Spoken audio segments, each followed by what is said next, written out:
বর্ষা শেষ হয়ে এলেও ডেঙ্গুর প্রকোপ কমেনি পটুয়াখালীতে। সরকারি হিসেবে চলতি মৌসুমে জেলায় ডেঙ্গু রোগী শনাক্তের সংখ্যা ৩,০০০ ছাড়িয়েছে। প্রতিদিন গড়ে হাসপাতালগুলোতে ৩০ থেকে ৩৫ জন নতুন রোগী ভর্তি হচ্ছে। সদর মির্জাগঞ্জ ও কলাপাড়ায় শনাক্তের হার সবচেয়ে বেশি। ডেঙ্গু তার মৌসুমী চরিত্র বদলে ১২ মাসই হয়ে উঠেছে জানিয়ে চিকিৎসকরা বলছেন, ডেঙ্গু প্রতিরোধে জনসচেতনতার উপর বেশি গুরুত্ব দিচ্ছেন তারা। আহসানুল কবির রিপনের তথ্য ছবিতে প্রতিবেদন। পটুয়াখালী মেডিকেল কলেজ হাসপাতাল। পুরুষ ও নারী ওয়ার্ডে প্রবেশ করলেই চোখে পড়ে রোগী আর রোগী। শয্যা সংখ্যার ৩ গুণ বেশি রোগী থাকায় বেড না পেয়ে কেউ মেঝেতে, আবার কেউ বারান্দায় আশ্রয় নিয়েছে। এর মধ্যে কে ডেঙ্গু আক্রান্ত আর কে অন্য রোগের রোগী তা বোঝা দেয়। আলাদা করে ডেঙ্গু ওয়ার্ড না থাকায় সবাইকে একসাথে রাখা হয়েছে। ২৫০ বেডের বিপরীতে এখানে প্রতিদিন গড়ে ৬০০ রোগী ভর্তি থাকে। আলাদা কর্নারও নেই, যা দেখে বোঝা যায় যে এখানে ডেঙ্গু রোগী আছে।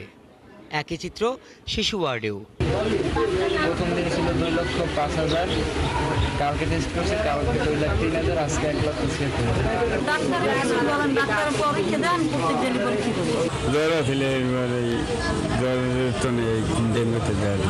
পাশের জেলা বরগুনার আমতলী উপজেলার রোগীরাও এসেছেন পটুয়াখালীতে চিকিৎসা নিতে।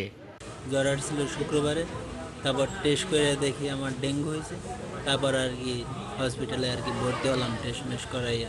হাজব্যান্ড নিয়ে আসছি, ওনার ডেঙ্গু জ্বর হয়েছে তাই নিয়ে আসছি। তো হাত পাও পাতলাইতে আছে, খুব অস্থির করতে আছে, এই তারা খাইতে পারি না কিছু। এবছর থেমে থেমে বৃষ্টি বেশি হওয়ায় শনাক্তের হার বেশি বলে মনে করছেন বিশেষজ্ঞ চিকিৎসক। প্লাটিলেট কাউন্ট, শক সিন্ড্রোম বেশির পাশাপাশি এবছর নতুন উপসর্গ ফিভার, আর্থ্রাইটিস বেশি বলেও জানান তিনি। এবার প্রচুর বেশি জ্বরের সাথে আর্থ্রাইটিস হচ্ছে, জয়েন্ট পেইন নিয়ে আসতেছে, যেটা আমাদের ধারণা করা হচ্ছে এটা ডেঙ্গু থেকে হতে পারে অথবা চিকুনগুনিয়া থেকে হতে পারে। এবছর যুবকদের মধ্যে ডেঙ্গু শনাক্তের হার সবচেয়ে বেশি বলে জানান পটুয়াখালী মেডিকেল কলেজ হাসপাতালের তত্ত্বাবধায়ক। ডেঙ্গু কোনো মৌসুমী রোগ না, আমাদের ১২ মাসেই কিন্তু আসলে ডেঙ্গুর বিষয়ে সতর্ক থাকতে হবে। হয়তো কোনো সময় দেখা যায় যে এটা শনাক্তের হার বাড়ে, পিকে যায়, কিন্তু আমাদের আইডিসের তথ্য মতে এখন একদম জানুয়ারি থেকে ডিসেম্বর প্রতি মাসেই কিছু না কিছু ডেঙ্গু রোগী থাকে। জেলা সিভিল সার্জন অফিসের তথ্য মতে চলতি মৌসুমের শুরু থেকে এ পর্যন্ত জেলায় ৩,০৯৭ জন ডেঙ্গু রোগী শনাক্ত হয়েছে। হাসান আহমেদ, ৭১।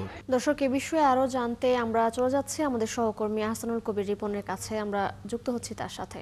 রিপন, ডেঙ্গুর প্রকোপ বাড়া নিয়ে চিকিৎসকরা কি বলছেন? রোগীদের পরিস্থিতি কেমন দেখতে পাচ্ছেন সেখানে, এবং চিকিৎসার পর্যাপ্ত ব্যবস্থা কি সেখানে রয়েছে কিনা জানাবেন সব মিলিয়ে। তৃষা, আপনি যেমনটা বলেছিলেন আসলে এই মুহূর্তে পটুয়াখালীতে ডেঙ্গুর প্রকোপটা ঊর্ধ্বমুখী, মাঝখানে সহনীয় পর্যায়ে থাকলেও চলতি অক্টোবর মাসের শেষ সপ্তাহে এসে আবার কিন্তু ঊর্ধ্বমুখী রয়েছে। এই মুহূর্তে আমি পুরুষ মেডিসিন ওয়ার্ডের যে বারান্দা সেখানে রয়েছি। তো এখানকার ওয়ার্ড সূত্রে আমি যেটা পেয়েছি যে গতকালকে সকাল থেকে আজকের সকাল পর্যন্ত এই ২৪ ঘন্টায় এখানে নতুন রোগী ভর্তি হয়েছে ২৬ জন। এছাড়া জেলায় বিভিন্ন হসপিটালে গত ২৪ ঘন্টায় ভর্তি রয়েছে ৯০ জন। এমনটাই আমাকে জানিয়েছে জেলা স্বাস্থ্য বিভাগের যে পরিসংখ্যান সেখান থেকে। আরেকটি বিষয় হচ্ছে যে গত ২৪ তারিখ একই দিনে ২ জন ডেঙ্গু রোগী পটুয়াখালীতে মারা গেছেন। পটুয়াখালী মেডিকেল কলেজ হাসপাতালে চিকিৎসাধীন অবস্থায় হিমেল নামে একাদশ শ্রেণীর এক ছাত্র মারা গিয়েছে। তো তার মৃত্যুটা হসপিটালে হয়েছে বিদায় সেটি সরকারি রেকর্ডে এসেছে। একই দিন ঢাকা নেয়ার পথে সাবিত্রী রানী নামে একজন গৃহবধূ পথে মারা গেলে তার মৃত্যুটা সরকারি রেকর্ডে আসেনি। অর্থাৎ এই নিয়ে পটুয়াখালীতে মৃত্যুর সংখ্যা সরকারি হিসাবে ৩ জন দাঁড়ালেও বেসরকারি হিসাবে কিন্তু মৃত্যুর সংখ্যা ১৫ ছাড়িয়েছে।